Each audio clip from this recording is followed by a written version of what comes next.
আসসালামু আলাইকুম। যারা সটে ভেজিটেবল খেতে চান কিন্তু বানাতে জানেন না, কিভাবে বানাতে হয়, বাস 2 মিনিটে আমি আপনাদের সটে ভেজিটেবল বানিয়ে শিখিয়ে দেব। চলুন তাহলে রেসিপিটি শুরু করা যাক। এখানে আমি গরম পানি বসিয়ে দিয়ে এর মধ্যে একটা ছাঁনি দিয়ে দিয়েছি। ছাঁনিতে দিয়ে দিলাম কেটে রাখা শিমলা মির্চি, গাজর, দিয়ে দেব বিনস। দেওয়ার পর 2 মিনিট ঢাকনা দিয়ে ঢেকে এভাবে আমি সিদ্ধ করে নেব। একটু হালকা সিদ্ধ হয়ে আসলে এটা আমি নামিয়ে নিব। এরপর কড়াই বসিয়ে তেল গরম করে নিয়ে এর মধ্যে দিয়ে দেব রসুন কুচি আর দিয়ে দেব আদা কুচি।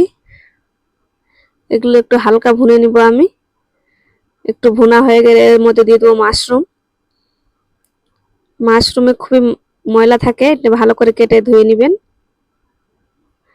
আমি এখানে মাশরুম দিয়ে হালকা একটু ফ্রাই করে আবার ঢাকনা দিয়ে ঢেকে দিয়েছি 2 মিনিটের মতো। 2 মিনিট পরে এভাবে ফ্রাই হয়ে গেলে এর মধ্যে আমি আগে থেকে সেদ্ধ করা সবজিগুলো দিয়ে দেব। এখানে একটুখানি লবণ দিয়ে দেব আর দিয়ে দেব গোলমরিচের গুঁড়ো। দিয়ে ভালোভাবে নেড়ে চেড়ে আমি আবার 2 মিনিটের মতো ঢাকনা দিয়ে ঢেকে দেব। 2 মিনিট পরে আমাদের সবজিগুলো একদম হয়ে এসেছে।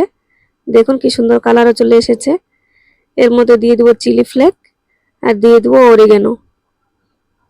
এটা দিলে খুব সুন্দর হয় খেতে। এভাবে আমি 1 মিনিটের মধ্যে নেড়ে চেড়ে নিলেই রেডি হয়ে গেছে আমার সটে ভেজিটেবল।